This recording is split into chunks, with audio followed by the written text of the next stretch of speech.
Juste après sa création, le cosmos était plongé dans l'obscurité. Je n'y étais pas personnellement, mais c'est ce que pensent la plupart des scientifiques. Toutes les étoiles étaient donc cachées derrière un épais brouillard de gaz primordiaux. Puis, tout à coup, quelque chose a dissipé ce brouillard et l'univers s'est mis à briller, comme s'il s'était enfin réveillé. Mais comment cela s'est-il produit? 8 galaxies peu lumineuses récemment découvertes pourraient nous apporter une réponse. Le Big Bang a créé notre monde il y a environ 13,8 milliards d'années. Au début, il n'y avait qu'une soupe de particules en ébullition, très chaude et chaotique. Mais au fil du temps, les choses se sont refroidies, et les particules ont fini par se coller les unes aux autres. C'est ainsi que les atomes sont apparus. Un peu d'hélium, mais surtout de l'hydrogène, le tout premier élément. Ces premiers éléments ont créé d'épais nuages de gaz, très opaques. Ensuite, les premières étoiles ont commencé à se former. Elles étaient incroyablement brillantes. Elles émettaient beaucoup de lumière, y compris des rayons ultraviolets. Mais malgré cela, une grande partie de leur lumière ne pouvait pas se propager très loin à cause de ce méchant brouillard d'hydrogène. Les nuages de gaz absorbaient et dispersaient toutes les petites particules de lumière. C'est comme si la lumière était piégée autour des étoiles. Cet âge sombre a duré des centaines de millions d'années. Puis tout a changé. Récemment, le télescope spatial James Webb a repéré d'anciennes galaxies naines datant de cette époque. Il s'avère que ce sont elles que nous devrions remercier pour avoir illuminé l'univers.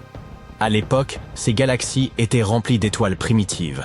Ces étoiles émettaient un rayonnement si puissant qu'ils parvenaient non seulement à dominer, mais aussi à briser les atomes d'hydrogène présents dans le brouillard. Ils les transformaient en particules chargées, en des particules qui transportent un peu d'électricité, appelées ions. Petit à petit, le brouillard s'est dissipé. Ce processus de dissipation du brouillard s'appelle la rayonisation. Et cette belle époque est connue sous le nom de âge de rayonisation. Enfin, la lumière a pu voyager dans tous les coins de l'univers, ce qui a vraiment changé la donne, tout comme le siècle des Lumières de l'homme. Pour trouver ces petits allumeurs, les astronomes ont utilisé une technique appelée lentille gravitationnelle. Imaginez que la lumière voyage dans l'espace comme un faisceau rectiligne. Mais comme tout ce qui existe dans notre monde, y compris le temps, la lumière obéit à la gravité. Si elle est trop forte, elle déformera les faisceaux lumineux. Ainsi, lorsque les faisceaux passent à proximité d'un objet massif, la gravité de l'objet les attire, courbant et déformant leur trajectoire. C'est pourquoi les trous noirs ont l'air si effrayants. Ils étirent les étoiles et tout l'espace autour d'elles comme des tourbillons. Mais ce n'est pas si effrayant, en fait. Un verre ordinaire, ou une loupe, fait quelque chose de similaire. D'où le nom de lentille gravitationnelle. Lorsque l'objet qui fait office de lentille est incroyablement massif, il déforme la lumière en de multiples images du même objet, créant ainsi une structure à la fois effrayante et fascinante qu'on appelle un anneau d'Einstein. En revanche, si l'objet n'est pas très grand, la courbure est moins spectaculaire et déforme légèrement la forme de l'objet en arrière-plan, lui donnant l'air un peu étiré. L'effet de lentille gravitationnelle permet également aux scientifiques d'étudier la mystérieuse matière noire. Si la lumière semble étirée et que cet étirement n'est pas uniquement dû à la présence d'objets massifs à proximité, il se peut que ce soit quelque chose d'invisible et de lourd qui la courbe. Ces 8 galaxies étant trop peu lumineuses, les scientifiques ont dû recourir à cette astuce gravitationnelle pour les observer. Les chercheurs ont donc étudié la lumière de galaxies vieilles de plus de 13 milliards d'années. Ils se sont concentrés sur un amas galactique appelé Abell 2744, également connu sous le nom d'amas de Pandore. Ces découvertes leur ont permis de comprendre comment ces petits bonshommes ont joué un rôle considérable dans la transformation de l'univers primitif.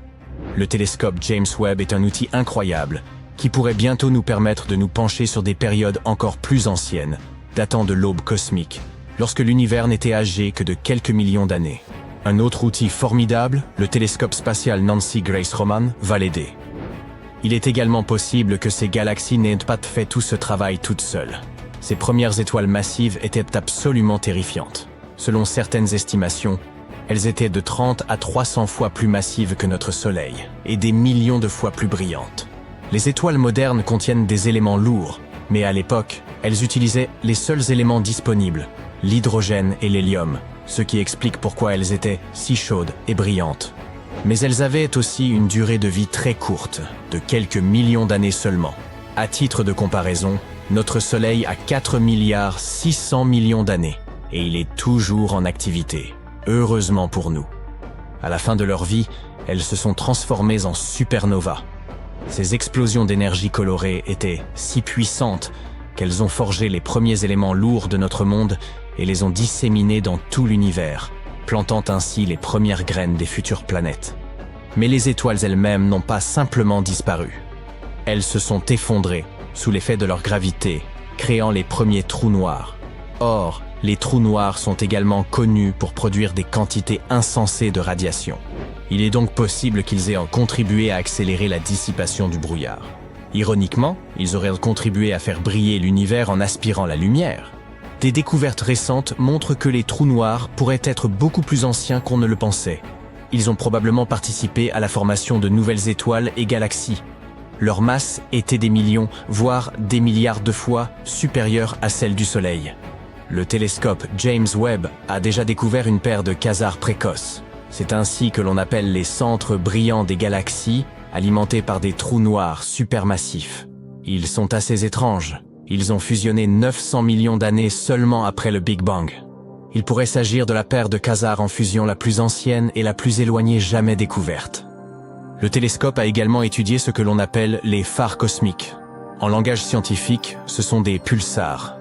Les pulsars sont des vestiges très denses d'étoiles massives. Ils se forment à partir d'étoiles qui étaient autrefois 4 à 8 fois plus massives que notre Soleil. L'une de leurs caractéristiques les plus remarquables est la vitesse à laquelle ils tournent sur eux-mêmes. Ils font partie des objets les plus rapides de l'univers. Ils peuvent effectuer environ 700 rotations en une seule seconde. Ils doivent leur nom au fait qu'ils se comportent comme des phares, c'est-à-dire qu'ils émettent des ondes radio clignotantes. Ces faisceaux de rayonnement parcouraient le ciel, créant un signal en forme d'impulsion que nous sommes en mesure de détecter. Une étoile fonctionne essentiellement de la manière suivante. La fusion nucléaire se produit à l'intérieur de son noyau. Les atomes se fondent les uns dans les autres, se déplacent à des vitesses folles, se bousculent et libèrent une quantité incroyable d'énergie. Voilà pourquoi elles émettent autant de lumière et de chaleur. Bien sûr, toute cette pression est dirigée vers l'extérieur. C'est un peu comme si l'étoile transpirait à grosses gouttes dans un effort pour se dilater. Plus la fusion est importante, plus l'étoile devient puissante. De l'autre côté, la gravité tire l'étoile vers l'intérieur, cherchant à la comprimer pour qu'elle conserve sa forme de petite boule dense. Tant qu'il y a un équilibre, l'étoile continue à vivre. Mais lorsqu'elle vieillit et qu'elle épuise tout son combustible nucléaire, elle devient trop faible pour produire l'énergie dont elle a besoin et ne peut plus lutter contre la gravité. C'est alors qu'elle s'effondre sous son propre poids et explose en supernova. Il ne reste alors plus que le cœur de l'étoile, qui est désormais réduit à une échelle incroyablement réduite, comprise entre 19 et 27 km de diamètre, soit à peu près la taille d'une ville. On appelle ce noyau dense une étoile à neutrons. La matière contenue dans une étoile à neutrons est si dense qu'une seule cuillère à café pèserait jusqu'à 4 milliards de tonnes, soit l'équivalent de 10 000 Empire State Buildings. Tout cet effondrement déclenche une réaction qui fait tourner l'étoile à neutrons à toute vitesse et donne naissance à un pulsar. Un peu comme lorsqu'un patineur sur glace se met à tourner plus vite en croisant ses bras sur son corps. Les pulsars sont souvent accompagnés d'une étoile plus petite.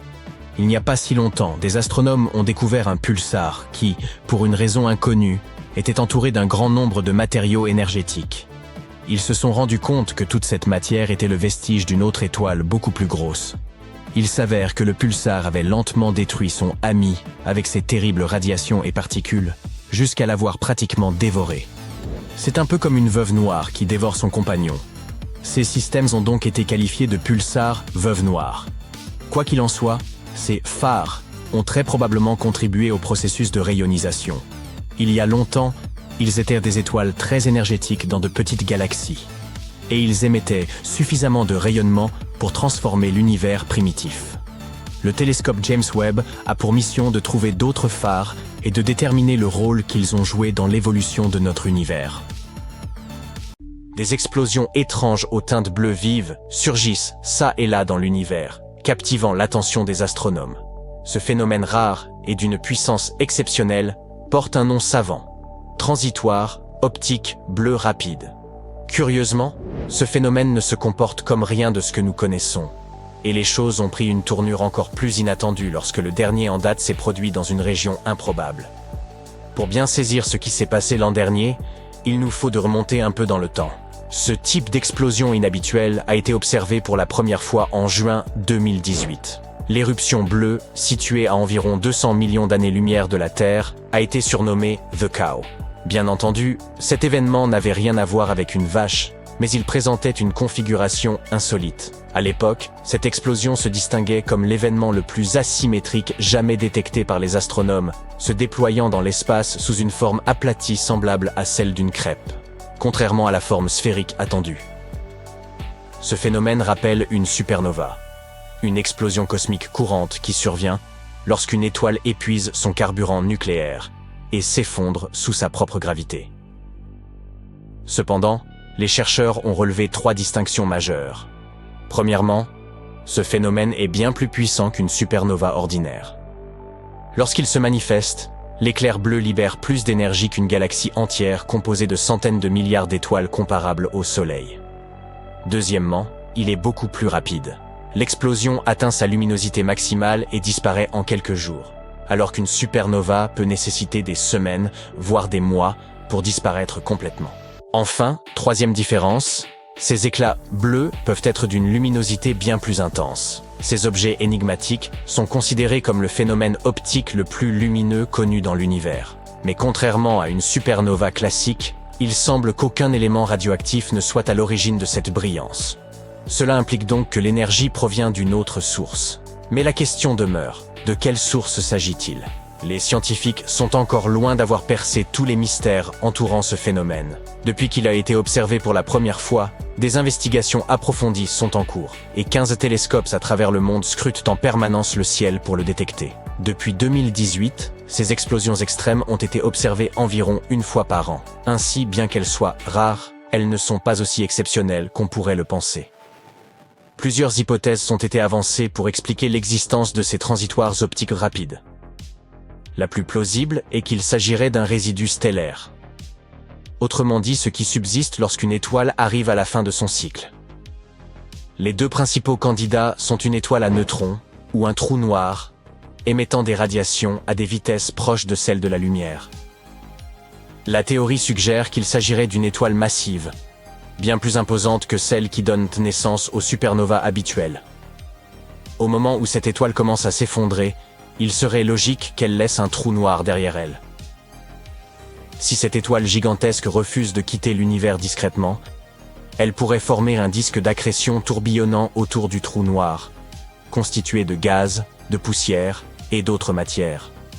Ce disque pourrait projeter des jets de matière à des vitesses extrêmement élevées, semblables à de puissants jets cosmiques. Cela pourrait correspondre précisément à ce que nous observons sous la forme de ces brusques éruptions lumineuses. Cependant, cela reste une théorie parmi d'autres. La véritable cause de ces explosions demeure un mystère, nécessitant encore de nombreuses observations et analyses. Les chercheurs considèrent que comprendre un tel phénomène représente une véritable aubaine, car il s'agit là d'un résidu stellaire loin d'être inactif, mais au contraire en pleine effervescence. Depuis que ce phénomène a été repéré pour la première fois, toutes les occurrences similaires observées par nos télescopes se sont produites dans le même type de région.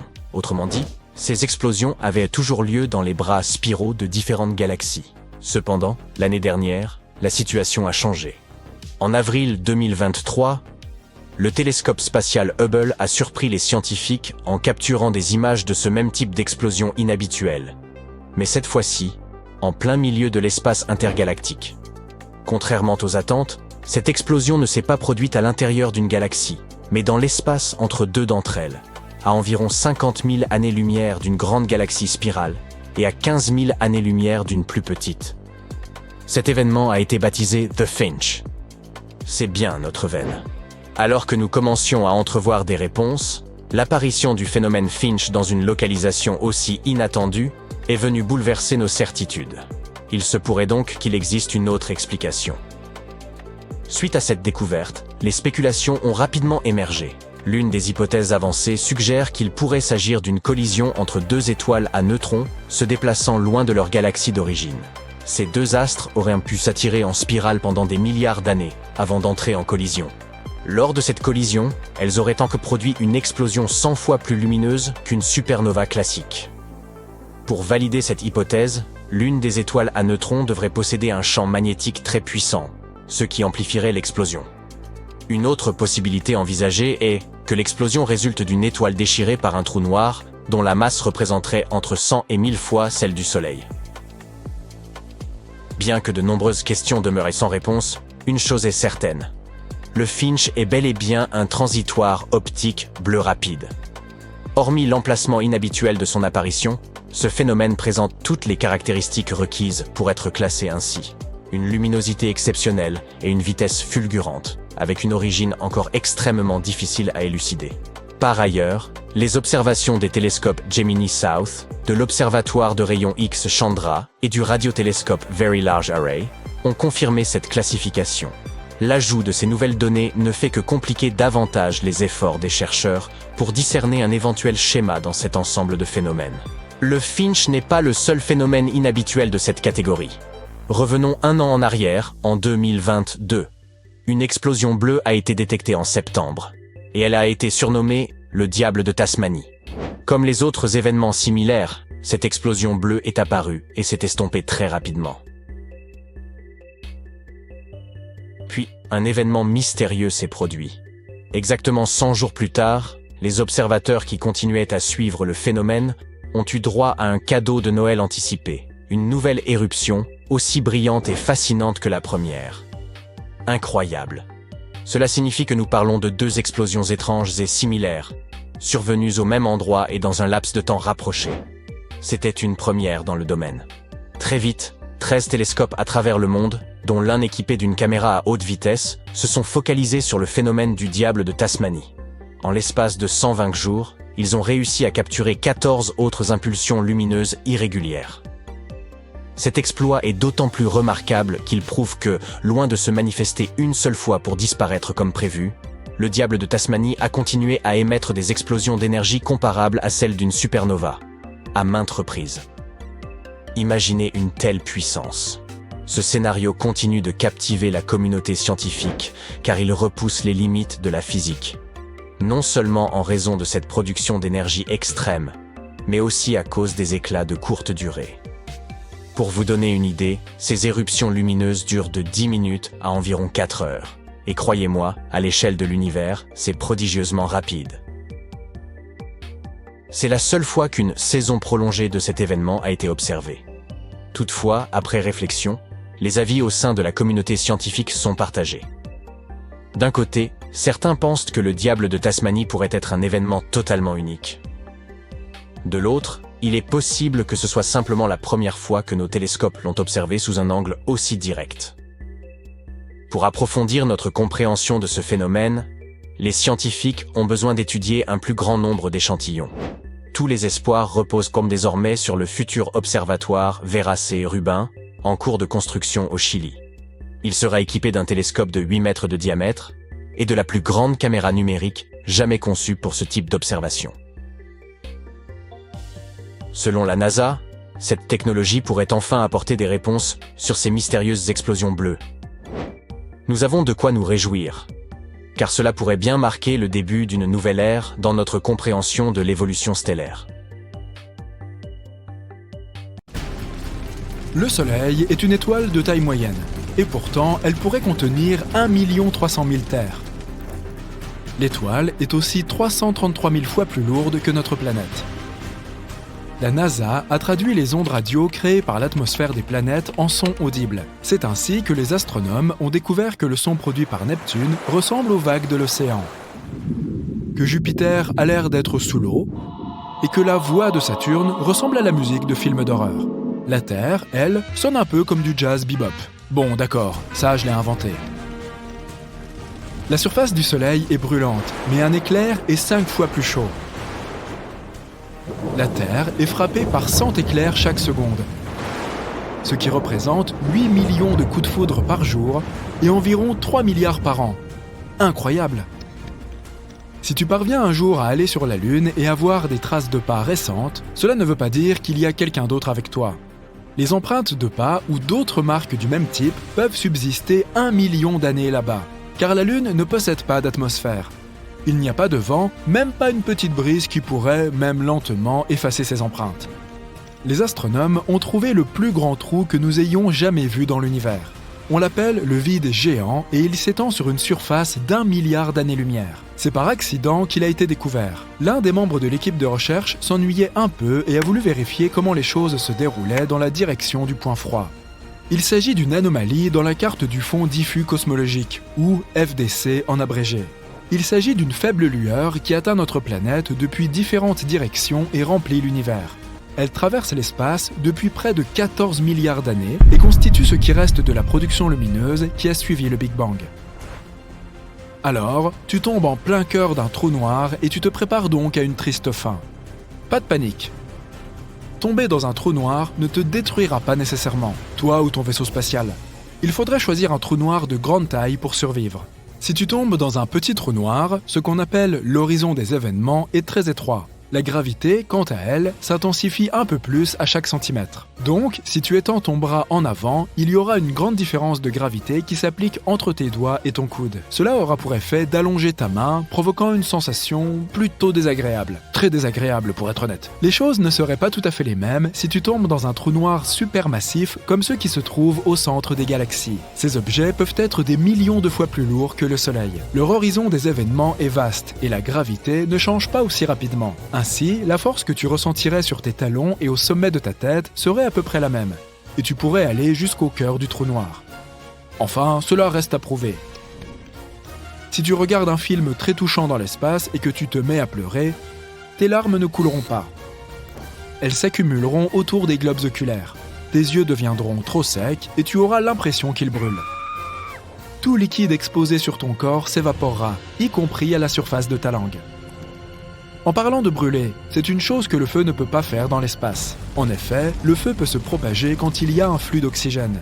Et comme il n'y en a pas dans l'espace, une fois qu'elles ont explosé, les étoiles ne sont pas censées revenir à la vie.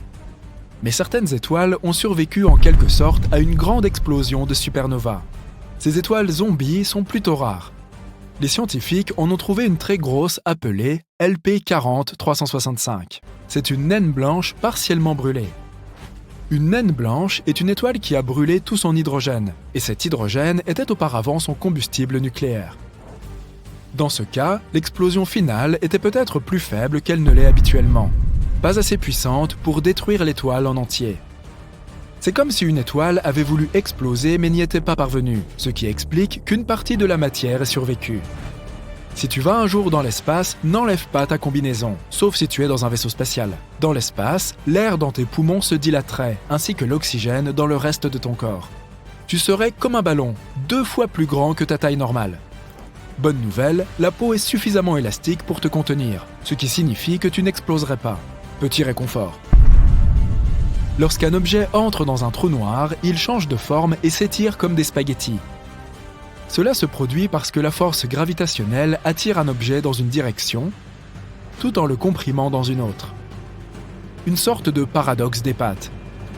Par ailleurs, un trou noir aussi gros qu'un atome a la masse d'une très grosse montagne. Il y en a un au centre de la Voie lactée appelé Sagittarius A. Il a une masse équivalente à 1 milliard de soleils, mais heureusement, il est très loin de nous. Si tu faisais un gros boom sur un astéroïde, tu ne serais pas capable d'entendre son bruit. Oui, nous entendons souvent le bruit des vaisseaux spatiaux et des batailles dans l'espace dans les films, mais ce n'est qu'un mythe. Le son est une onde qui se propage en raison des vibrations des molécules. Une personne frappe des mains à quelques mètres de toi. L'onde sonore commence à pousser la première molécule d'air à côté du claquement, puis la deuxième, la troisième, et ainsi de suite jusqu'à ce que l'onde atteigne ton oreille. Pour diffuser le son, nous avons donc besoin de molécules comme l'air ou l'eau. Dans l'atmosphère, les ondes sonores se propagent très bien, mais l'espace est un vide. Donc, il n'y a rien à y entendre. Tu peux taper bruyamment dans tes mains, mais il n'y aura pas de molécules capables de vibrer et de transporter ce son. Donc, pour avoir une conversation, il faut soit une radio, soit une très bonne lecture des lèvres. Les météoroïdes sont en orbite autour du Soleil, tandis que la majorité des débris d'origine humaine sont en orbite autour de notre planète. Par exemple, nous avons lancé près de 9000 engins spatiaux dans le monde, des satellites aux fusées. Même les plus petits morceaux peuvent endommager un engin spatial à des vitesses aussi élevées. Galaxies, planètes, comètes, astéroïdes, étoiles, les corps spatiaux sont des choses que nous pouvons réellement voir dans l'espace, mais ils représentent moins de 5% de l'univers total. La matière noire, l'un des plus grands mystères de l'espace, est le nom que nous utilisons pour désigner toute la masse de l'univers qui nous est encore invisible. Et il y en a beaucoup. Elle pourrait même constituer 25% de l'univers. L'énergie sombre constitue les 70% restants de l'univers. Ça fait bien 100%, non ? Maintenant, regardons la Lune. Elle nous regarde toujours d'un seul côté. Cela signifie que la Lune a un côté sombre et que les rayons du Soleil ne l'atteignent jamais. C'est un mythe. Le fait est que la Lune est liée à la Terre par la gravitation. Il y a des jours et des nuits là-bas aussi. C'est juste que sa rotation est parfaitement alignée avec celle de la Terre. Ainsi, lorsque tu regardes la Lune, tu ne vois qu'un côté. Bien qu'il y ait aussi des jours où le Soleil y brille, donc ce n'est pas la face cachée, c'est la face éloignée. Et nous avons même des photos de cet endroit. Et il y a l'un des plus grands cratères de tout le système solaire, le bassin du pôle Sud-Aitken. Il est aussi large que 2 États du Texas. Yeehaw! Un mythe qui s'est aussi révélé faux insinuait que personne ne serait jamais allé sur la Lune. Ceci est la combinaison spatiale originale des premiers astronautes qui y sont allés. Regarde la semelle de la chaussure. Certaines personnes prétendent qu'il est impossible qu'ils aient pu laisser des empreintes comme celle-ci. En fait, c'est possible. Sur la Lune, les astronautes portaient des bottes supplémentaires par-dessus leur combinaison, et leurs semelles correspondaient parfaitement aux empreintes de pas sur la Lune. Les astronautes n'en ont pas eu besoin quand ils ont quitté la Lune, et les ont jetées quand la marche lunaire a été terminée. Ils ont d'ailleurs laissé beaucoup de choses là-bas. Ils ont même jeté les accoudoirs des sièges du module lunaire pour réduire son poids.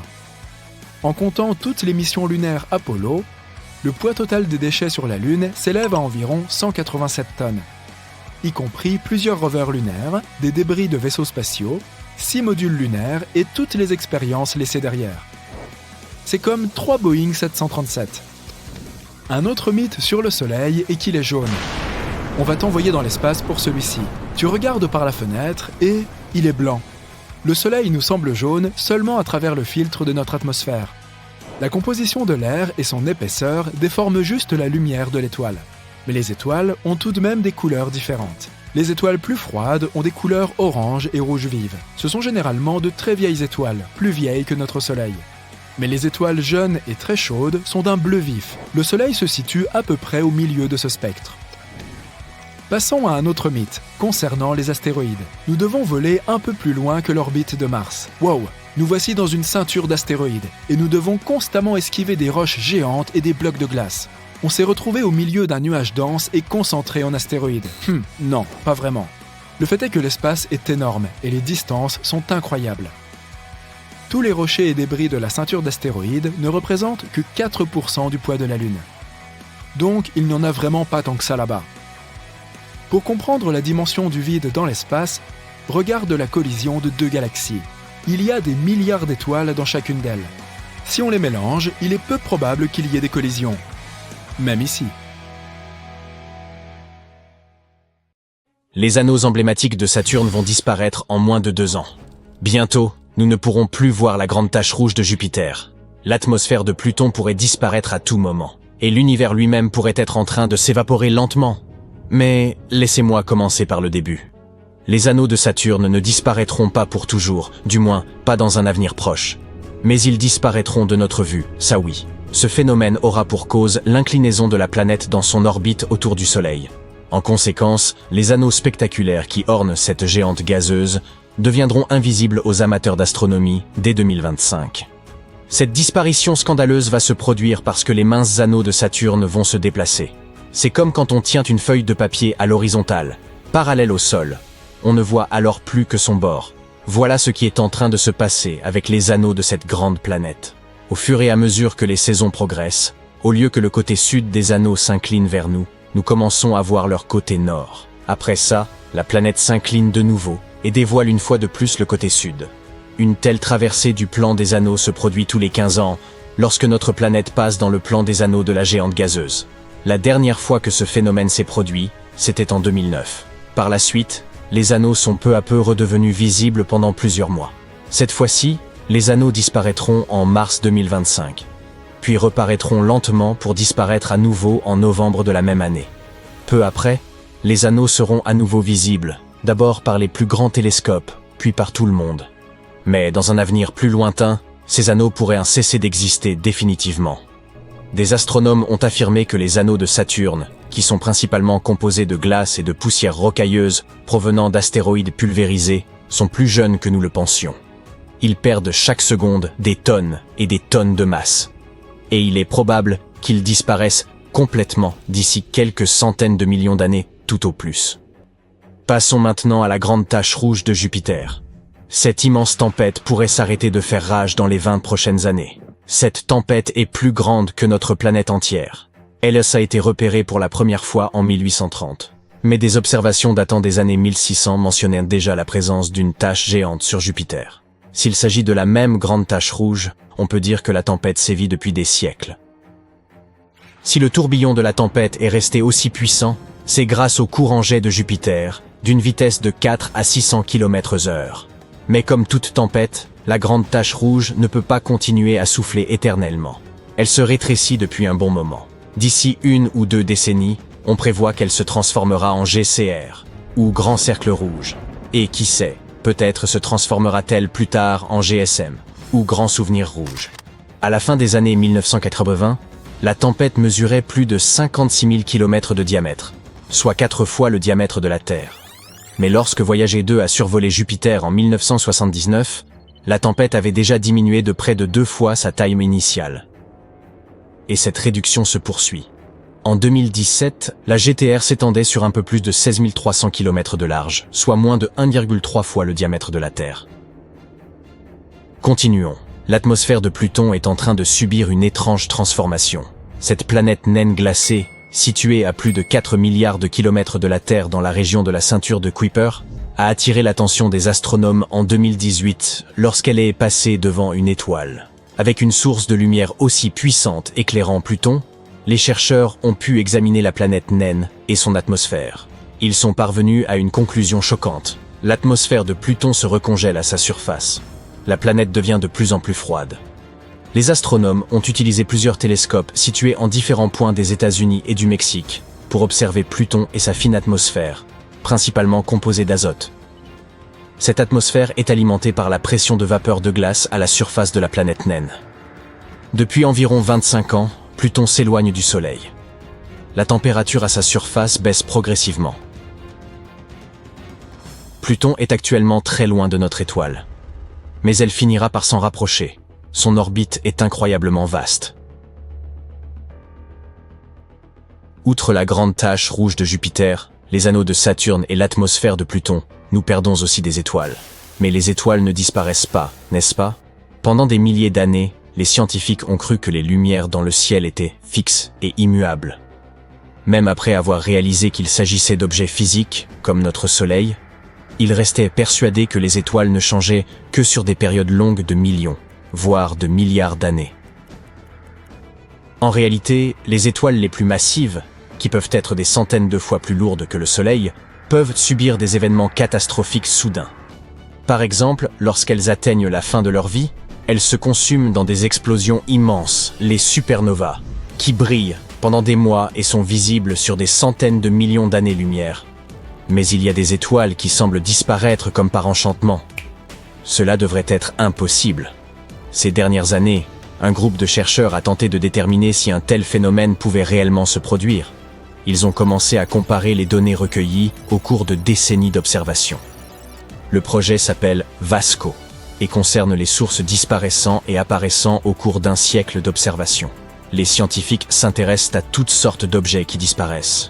Mais ils espèrent trouver une étoile qui a été stable et présente pendant une longue période, puis qui a disparu sans laisser de traces. Une étoile qu'aucun télescope surpuissant ne pourrait plus détecter. Notre compréhension actuelle de l'espace et de ses lois suggère que les étoiles se transforment très lentement sur de longues périodes de temps. Les disparitions spectaculaires sont censées laisser des traces visibles. Bien entendu, cela ne signifie pas que toutes les étoiles doivent briller de manière constante. Le ciel est rempli d'étoiles dont l'éclat change et qui pulsent, mais l'objectif de VASCO est tout autre. Les chercheurs veulent trouver une étoile qui passe d'une luminosité constante à une disparition totale. Un tel phénomène n'a pas encore été documenté. Et une telle découverte pourrait déboucher sur une toute nouvelle physique. Nous allons maintenant parler de quelque chose de très inquiétant, à savoir de l'évaporation de l'univers. Selon une célèbre théorie proposée par Stephen Hawking, les trous noirs, les objets les plus denses de l'univers, s'évaporent avec le temps. Ils perdent de leur masse sous la forme d'un étrange rayonnement. Mais une nouvelle étude affirme que le rayonnement de Hawking, ou quelque chose de très similaire, pourrait ne pas être limité aux trous noirs. Il est probable qu'il soit présent partout, ce qui pourrait signifier que l'univers lui-même s'évapore lentement sous nos yeux. Personne n'a jamais observé le rayonnement de Hawking, mais les théories et les expériences suggèrent qu'il peut exister. Voyons comment ça fonctionne. On croit à tort que les trous noirs sont des aspirateurs cosmiques qui engloutissent tout ce qui s'en approche de trop près grâce à leur immense force gravitationnelle. En réalité, les trous noirs n'ont pas plus de gravité que n'importe quel autre corps de masse similaire. Ce qui les rend célèbres, c'est leur densité. Des quantités incroyables de masse entassées dans un espace minuscule. À partir d'une certaine distance, leur attraction gravitationnelle devient si puissante qu'il devient impossible de s'en échapper. Même la lumière n'est pas assez rapide, et c'est ce qu'on trouve de plus rapide dans l'univers. En même temps, tout objet suffisamment massif ou dense peut produire une sérieuse courbure de l'espace-temps. En d'autres termes, l'immense champ gravitationnel de ces objets fait que l'espace-temps s'enroule littéralement autour d'eux. Même si les trous noirs en sont l'exemple le plus extrême, l'espace-temps s'enroule également autour d'autres objets très denses, comme les naines blanches, les étoiles à neutrons et les amas de galaxies. Cela signifie que tout objet super dense et supermassif peut produire une sorte de rayonnement similaire au rayonnement de Hawking. Au bout d'une très longue période, tout l'univers pourrait s'évaporer, subissant le même sort que les vieux trous noirs supermassifs. Si cette hypothèse s'avère exacte, elle modifiera non seulement notre compréhension du rayonnement de Hawking, mais également notre vision de l'univers, de son avenir et du nôtre. L'univers connaît une expansion toujours plus rapide. Mais les scientifiques ne s'accordent pas tous sur la cause. La théorie dominante repose sur l'énergie sombre, une entité mystérieuse qui influencerait l'ensemble du cosmos. Toutefois, une hypothèse concurrente suggère que notre univers pourrait croître en entrant sans cesse en collision avec de plus petits bébés univers. Tentons d'éclaircir tout cela. Le fond diffus cosmologique correspond au rayonnement résiduel du Big Bang. En l'étudiant, les astronomes ont découvert que notre univers traversait une phase d'expansion accélérée. Pour concilier cette observation avec la théorie principale de l'évolution cosmique, les scientifiques ont proposé l'existence d'une substance énigmatique, plus tard nommée énergie sombre, qui favoriserait l'expansion. Pourtant, cette forme insaisissable d'énergie demeure indétectable, ce qui pousse de nombreux chercheurs à remettre son existence en question et à envisager d'autres explications possibles pour l'accroissement de l'univers. Parmi les hypothèses les plus audacieuses figure celle selon laquelle notre univers grandirait en fusionnant constamment avec d'autres univers. L'idée que plusieurs univers puissent interagir entre eux n'a rien de récent.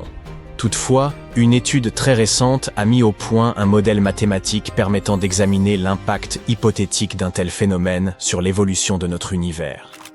D'après les calculs des chercheurs, une fusion avec d'autres univers pourrait bel et bien accroître le volume du nôtre. Et nos instruments pourraient alors interpréter ce phénomène comme une expansion cosmique. Les chercheurs soutiennent également que leurs calculs correspondent mieux aux observations de l'univers que le modèle cosmologique standard classique. Ils abordent aussi la question de l'expansion ultra rapide survenue dans les premiers instants de l'univers. Jusqu'ici, les physiciens pensaient que ce phénomène pouvait être provoqué par l'inflaton, un champ hypothétique censé avoir déclenché l'expansion fulgurante de l'univers durant les toutes premières millisecondes après le Big Bang. Or, les auteurs de la nouvelle étude avancent que cette croissance initiale pourrait plutôt résulter de l'absorption de notre jeune univers par un univers plus vaste. Pour l'heure, il n'existe aucune description précise de l'apparence qu'un tel processus pourrait avoir, ce qui rend difficile d'évaluer si un tel scénario a réellement pu se produire dans les premiers jours de l'univers. Mais si cette hypothèse se révélait exacte, l'existence d'un champ d'inflatons deviendrait superflue. Après avoir été absorbé, notre univers, alors agrandi, aurait pu continuer à entrer en collision avec d'autres univers plus petits et plus jeunes, les intégrant progressivement. Cette théorie permettrait ainsi de résoudre certains des problèmes majeurs de la cosmologie moderne. Toutefois, seules des données observationnelles pourront confirmer ou infirmer sa validité. De nombreuses expériences sont actuellement menées afin d'étudier les propriétés du fond diffus cosmologique et d'en rechercher la preuve. Peut-être aurons-nous bientôt des réponses ? En évoquant l'expansion de l'univers, il est incontournable de mentionner la théorie du courant noir. En 2008, des chercheurs ont découvert que plusieurs amas galactiques se déplacèrent dans la même direction, à une vitesse dépassant 3 221 000 km/h. Se pourrait-il qu'une force colossale et invisible les appelle ? Ce pourrait être pratiquement n'importe quoi, une immense concentration de matière, dotée d'une énergie considérable, ou encore une étrange déformation de l'espace-temps générant une gravité d'une puissance extrême, peut-être même issue d'autres univers. Pour l'instant, les amas semblent suivre une trajectoire s'étendant depuis notre système solaire en direction du Centaure, mais l'orientation exacte de ce mouvement reste incertaine. La plupart des données suggèrent qu'ils se déplacent vers l'extérieur, mais certains scientifiques estiment qu'un flux opposé ne peut être totalement écarté. La théorie du courant noir demeure très controversée, car la répartition actuelle de la matière dans l'univers observable ne permet pas de l'expliquer. Son existence laisse supposer qu'une force inconnue, située au-delà de l'univers visible, exercerait une attraction sur ces amas. Abordons maintenant la théorie qui tente d'expliquer ce que l'on pourrait découvrir aux confins de l'univers, celle des univers multiples. Certains chercheurs estiment que notre univers pourrait n'être qu'une minuscule bulle, située au sein d'un vaste ensemble d'autres bulles. Selon cette idée, ces bulles entreraient parfois en contact les unes avec les autres. La gravité pourrait alors circuler entre elles et provoquer un désordre considérable. Et lorsqu'elles se rejoignent, un nouveau Big Bang pourrait se produire. Jusqu'ici, nous n'avons jamais pu jeter le moindre regard au-delà des limites de l'univers observable. Si nous parvenions à franchir cette frontière, nous pourrions probablement découvrir un autre univers. C'est là qu'intervient l'hypothèse des univers parallèles. Chacun serait similaire au nôtre, mais certains détails y différeraient. Dans l'un d'eux, au lieu de suivre votre profession actuelle, vous auriez fondé un groupe de musique ou acquis une renommée mondiale comme chef cuisinier. Dans un autre, un célèbre astéroïde aurait changé de trajectoire et les dinosaures peupleraient encore la Terre. La théorie du multivers pousse cette idée encore plus loin. Selon ses partisans, il pourrait exister une infinité de réalités, chacune racontant sa propre histoire. Nous vivrions dans une bulle qui ne serait qu'une parmi d'innombrables autres, semblable à une mousse en perpétuel renouvellement, où des bulles naissent sans cesse et disparaissent. Les multivers sont évoqués dans plusieurs théories scientifiques qui décrivent divers scénarios possibles. Certains parlent d'univers distincts apparaissant en continu, d'autres de régions de l'espace situées sur des plans différents de celui de notre univers, mais toutes convergent sur un point. L'espace et le temps que nous observons ne sauraient constituer l'unique réalité. Il serait impossible d'expliquer toutes les singularités de notre univers s'il était le seul existant. Ainsi, deux voies s'offrent à nous. Soit développer de nouvelles théories pour éclairer les propriétés inexpliquées de notre univers, soit accepter l'idée que nous vivons dans un univers parmi une multitude d'autres, tous différents. L'une des théories du multivers les plus connues est celle de l'inflation cosmique. Elle avance que, juste après le Big Bang, l'univers aurait connu une expansion extrêmement rapide et exponentielle. Une telle inflation pourrait expliquer plusieurs propriétés que nous observons aujourd'hui, comme la répartition des galaxies. Lorsqu'elle fut proposée pour la première fois, cette hypothèse paraissait relever de la science-fiction. Mais elle a fini par être prise au sérieux avec le temps. Selon cette théorie, l'inflation pourrait même se reproduire à maintes reprises, peut-être indéfiniment. Ce processus pourrait donner naissance à d'immenses constellations d'univers bulles. Bien entendu, aucune de ces bulles ne partagerait exactement les propriétés de la nôtre. Certaines pourraient obéir à des lois physiques radicalement différentes. Et même si quelques univers pouvaient présenter des similitudes avec le nôtre, tous resteraient situés bien au-delà des limites de l'univers observable. Il existe également une autre théorie, la théorie des mondes multiples. Elle avance qu'il pourrait exister de nombreuses lignes temporelles divergentes ou réalités alternatives.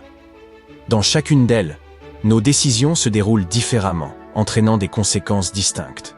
Cependant, la seule réalité que vous pouvez percevoir est celle dans laquelle vous vivez actuellement. Si cette hypothèse est correcte, la question se pose. Où se trouvent donc tous ces autres univers? Ils se situeraient très probablement dans des dimensions qui nous sont totalement inaccessibles. Pour l'instant, voyager entre univers ou franchir ces dimensions demeure impossible. Mais peut-être, dans quelques millénaires, l'humanité découvrira-t-elle non seulement la preuve de l'existence des univers parallèles, mais aussi un moyen de passer de l'un à l'autre. Hélas, aucune preuve tangible n'atteste pour l'instant de l'existence d'univers multiples. Les indices dont nous disposons aujourd'hui sont purement théoriques. Certains chercheurs avancent même qu'il pourrait s'agir d'une simple coïncidence cosmique. Le Big Bang aurait, par hasard, engendré un univers aussi remarquablement équilibré que le nôtre. Ou bien, si les univers parallèles existent, nous pourrions simplement nous trouver dans celui qui réunissait toutes les conditions favorables à notre survie. Il demeure incertain que la théorie du multivers soit véritablement testable. Peut-être n'avons-nous pas encore imaginé les expériences adéquates pour la vérifier. Réfléchissez à ceci. Et si, à un moment donné, vous cessiez d'exister dans votre univers d'origine, celui où vous êtes né, et que votre conscience se retrouvait projetée dans un univers parallèle? Et si c'était précisément celui où vous vous trouvez en train de regarder cette vidéo? Indiquez dans les commentaires si vous pensez que c'est possible. Bang! Ou devrais-je dire Big Bang? Le Big Bang. Après le Big Bang, l'univers ressemblait à un bouillon de protons, de neutrons et d'électrons. Après avoir commencé à se refroidir, les protons et les neutrons se sont mis à se combiner, formant d'abord des atomes ionisés d'hydrogène et plus tard d'hélium. Ces atomes ionisés d'hélium et d'hydrogène ont attiré les électrons, les transformant en atomes neutres. En conséquence, la lumière a pu se déplacer librement pour la toute première fois, puisqu'elle n'était plus dispersée par des électrons libres. Qu'est-ce que cela signifie? L'univers n'était plus sombre. Toutefois, il a fallu attendre quelques centaines de millions d'années après le Big Bang pour que les premières sources de lumière commencent à apparaître. C'est à ce moment-là que l'obscurité cosmique a vraiment pris fin. Nous ne savons pas avec certitude à quoi ressemblait la première lumière de l'univers, ni comment les premières étoiles se sont formées. Heureusement, le télescope spatial James Webb nous aide à trouver des réponses. Comment? Tout simplement parce qu'il s'agit d'un télescope infrarouge. Pourquoi est-ce important? Essayons de comprendre. Imaginez une étoile. C'est une très vieille étoile, peut-être la première. La lumière quitte cette étoile il y a 13,6 milliards d'années et entreprend un incroyable voyage à travers l'espace et le temps. Elle doit arriver jusqu'à nos télescopes. Lorsque cette lumière nous parvient, sa couleur ou sa longueur d'onde vire au rouge. C'est ce que nous appelons un décalage vers le rouge. Ce décalage est dû au fait que, lorsqu'il s'agit d'objets très éloignés, la théorie de la relativité générale d'Einstein entre en jeu. Selon cette théorie, l'expansion de l'univers signifie également que l'espace entre les objets s'étire, ce qui les éloigne les uns des autres. Mais ce n'est pas tout. La lumière s'étire également, ce qui la déplace vers des longueurs d'onde plus grandes. Finalement, cette lumière nous parvient sous forme d'infrarouge. En d'autres termes, le décalage vers le rouge signifie que la lumière émise à l'origine par les premières étoiles ou galaxies sous forme de lumière ultraviolette ou visible est décalée vers des longueurs d'onde plus rouges au moment où nous l'apercevons ici et maintenant. Pour les objets les plus éloignés ayant un décalage vers le rouge très élevé, ce minimum de lumière visible est déplacé dans la partie du spectre électromagnétique située dans l'infrarouge proche et moyen. C'est pourquoi, pour voir ces objets spatiaux, nous avons besoin d'un télescope super puissant. Le télescope Webb peut voir jusqu'à 100 millions ou 250 millions d'années après le Big Bang, ce qui est incroyablement impressionnant. En observant l'univers dans l'infrarouge, le télescope James Webb nous permet donc de voir des choses qu'aucun autre télescope ne nous a jamais montrées auparavant. L'objectif principal de cet incroyable appareil est d'étudier la formation des galaxies et des étoiles apparues dans les premiers instants de l'univers. Pour remonter aussi loin dans le temps, il faut regarder plus loin dans l'espace. Tout cela parce qu'il faut du temps à la lumière pour voyager jusqu'à nous. Par conséquent, plus nous regardons loin, plus nous remontons dans le temps. Pour trouver les premières galaxies, James Webb va effectuer un relevé ultra profond de l'univers dans le proche infrarouge. Il poursuivra ensuite avec d'autres méthodes de recherche. Comme vous vous en souvenez, au début de l'univers, le gaz entre les étoiles et les galaxies était opaque et la lumière énergétique des étoiles ne pouvait pas le pénétrer. Puis, environ 1 milliard d'années après le Big Bang, il est soudain devenu complètement transparent. Pourquoi? Le télescope James Webb a peut-être trouvé la réponse. À un moment donné, les étoiles des premières galaxies ont émis suffisamment de lumière pour ioniser et chauffer le gaz qui les entourait. Cela a permis de dégager la vue pendant des centaines de millions d'années. Les connaissances les plus récentes des scientifiques portent sur une période appelée ère de réionisation. À cette époque, l'univers a subi des changements spectaculaires. Après le Big Bang, les gaz de l'univers étaient incroyablement chauds et denses. Des centaines de millions d'années se sont ensuite écoulées et le gaz s'est refroidi. C'est alors qu'il s'est passé quelque chose d'étonnant. C'est comme si l'univers avait appuyé sur le bouton « Répéter ». Le gaz est redevenu ionisé et chaud. Ce phénomène pourrait être dû à la formation des premières étoiles. Ensuite, des millions d'années plus tard, ce mélange est devenu transparent. Pendant longtemps, les chercheurs ont espéré trouver des preuves concrètes de ces changements. Aujourd'hui, le télescope nous apprend que ces régions transparentes se situent autour des galaxies. Les astronomes ont vu ces galaxies rayoniser le gaz qui les entoure. Mieux encore, ils ont réussi à mesurer la taille de ces régions transparentes. Et elles sont gigantesques par rapport aux galaxies elles-mêmes. Imaginez une montgolfière. Imaginez maintenant un petit poids flottant à l'intérieur. Vous avez compris. Et devinez quoi? Ces minuscules galaxies ont été à l'origine de tout le processus de rayonisation, libérant d'immenses régions de l'espace autour d'elles. Ces bulles transparentes ont continué à grossir jusqu'à fusionner et à rendre transparent l'univers tout entier. L'équipe de chercheurs a choisi de cibler une période antérieure à la fin de l'ère de rayonisation. À cette époque, l'univers n'était pas tout à fait opaque, mais pas tout à fait clair non plus. C'était un patchwork de régions où le gaz se trouvait dans différents états. Pour découvrir ce fait amusant, les astronomes ont orienté le télescope James Webb en direction d'un quasar, un objet spatial incroyablement lumineux. Il a agi comme une gigantesque lampe de poche, se déplaçant vers nous à travers différentes régions gazeuses. Sa lumière était soit absorbée par les zones quasi opaques, soit traversait librement les zones où le gaz était transparent. Les scientifiques ont ensuite utilisé Webb pour examiner les galaxies dans cette région de l'espace. Ils ont découvert que ces galaxies étaient généralement entourées de régions transparentes d'un rayon d'environ 2 millions d'années-lumière. À titre de comparaison, la zone dégagée par les galaxies correspond à peu près à la distance séparant notre galaxie, la Voie lactée, de notre voisine la plus proche, la galaxie d'Andromède. Et le télescope a pu observer ces galaxies en train de dégager l'espace autour d'elles. C'était la fin de l'ère de rayonisation. Jusqu'alors, personne ne savait ce qui avait provoqué ce processus. L'équipe prévoit de se plonger dans la recherche d'autres galaxies dans 5 domaines supplémentaires. Les résultats obtenus par le télescope Webb dans le premier domaine ont été extrêmement clairs.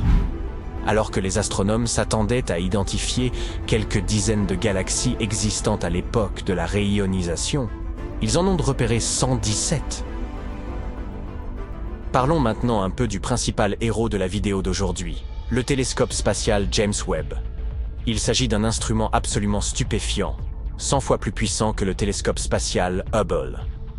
Et ce dernier a observé des endroits situés à 13 400 millions d'années-lumière.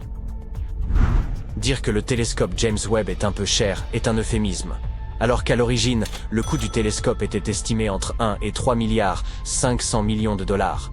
L'ensemble du processus de développement a coûté environ 10 milliards de dollars. À titre de comparaison, la construction et le lancement du télescope Hubble ont coûté à la NASA 4 700 millions de dollars. Et il a fallu encore 1 milliard de dollars pour le placer en orbite. Bien que le télescope spatial James Webb soit haut de 3 étages et grand comme un court de tennis, ces miroirs sont les miroirs de télescope les plus légers de tous les temps. Au cours du processus de fabrication, leur poids a été réduit de 92%. Lorsque vous les regardez, les miroirs du télescope semblent être en or. En réalité, ils sont en beryllium. Il s'agit d'un métal gris acier, léger et fragile. Une couche d'or est appliquée sur chaque miroir, c'est vrai. Mais ils ne peuvent pas être fabriqués entièrement en or, car ce matériau précieux a tendance à se dilater et à se contracter, même en cas de faible variation de température. Ainsi, la quantité totale d'or contenue dans le télescope spatial James Webb est inférieure à 60 grammes, soit un morceau d'or de la taille d'une balle de golf. Et les plaques d'or qui recouvrent le miroir ont une épaisseur inférieure à 1000 atomes. En ce qui concerne les capacités du télescope, il serait capable de voir clairement un penny américain à 38 km de distance et un ballon de football à 547 km. Le côté télescope du James Webb se refroidit lui-même et sa température ne dépasse pas les moins 223 degrés Celsius. C'est assez froid pour rendre l'azote liquide. Un énorme bouclier solaire à 5 couches entoure le télescope et réfléchit autant que possible la lumière du soleil, ce qui permet au télescope de rester froid. Imagine que ChatGPT commence à se considérer comme une personne propre et qu'il ressente des émotions d'ici quelques années. De nombreuses vierges personnes craignent qu'il ne veuille prendre le contrôle de la planète. Cependant, ce ne sera pas aussi crucial que la question que les gens commenceront à se poser à ce moment-là. Si l'humanité a créé une machine dotée d'une conscience de soi, se pourrait-il que l'humanité ait également été créée artificiellement ? L'intelligence artificielle vit sur Internet, dans les ordinateurs et dans la réalité numérique. Mais que se passerait-il si nous vivions nous aussi à l'intérieur d'un immense et puissant ordinateur ? Et si notre univers n'était qu'une simulation ? Le plus extraordinaire, c'est que certains faits semblent l'indiquer. Il existe toute une science dans le monde qui étudie cette théorie. Il s'agit de la physique de l'information, et elle part du principe que le temps, l'espace et la matière ne sont pas des phénomènes naturels fondamentaux, mais des éléments d'information. Ces informations forment une projection qui crée les lois de la physique pour nous. Par exemple, nous ressentons le froid et le chaud, non pas parce que les atomes se refroidissent ou se réchauffent, mais parce que leur mouvement s'accélère ou se ralentit. La vitesse des particules peut être assimilée à des bits d'information. Des milliards d'entre eux pourraient former l'image de la réalité. Un jour, le philosophe Nick Bostrom a déclaré qu'une civilisation avancée pourrait créer des technologies si complexes que les simulations de ces technologies seraient indiscernables de notre réalité. Et le patron de Tesla a déclaré en 2016 qu'il n'excluait pas que nous vivions dans une simulation. Les lois de la physique s'apparentent à un gigantesque code que les programmeurs écrivent lorsqu'ils créent des applications ou des jeux. Pour beaucoup d'entre nous, toutes ces équations trigonométriques complexes et les formules des lois de la physique sont bien trop complexes. Dis-nous ce que tu en penses.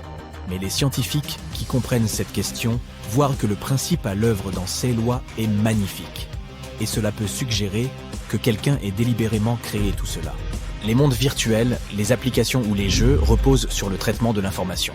Si tu te plonges dans ces informations, tu verras qu'elles sont constituées de bits et de pixels. Toute image sur l'écran de ton téléphone en est constituée.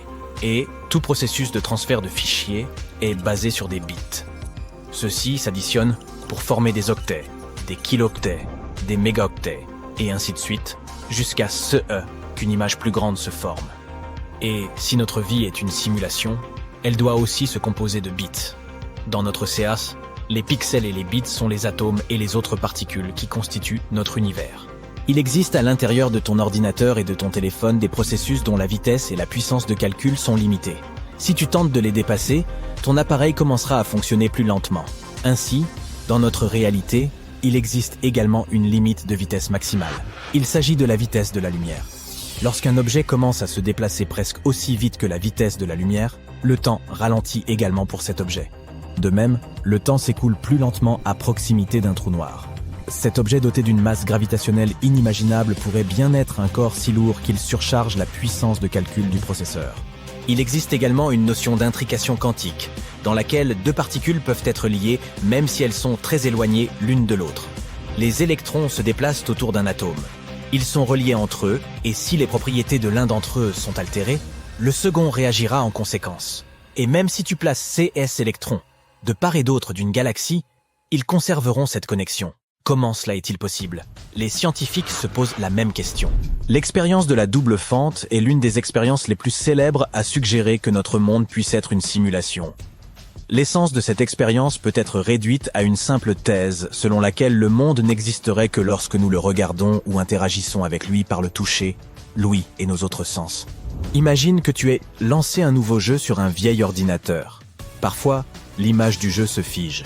Dans le jeu, Tu te tournes vers la gauche et tu vois que les montagnes et la route sont toujours en train de charger. Puis, tu te tournes de l'autre côté et la même chose se produit. En d'autres termes, le monde du jeu ne charge que lorsque tu le regardes à travers les yeux de ton personnage. C'est nécessaire pour faciliter le travail du processeur.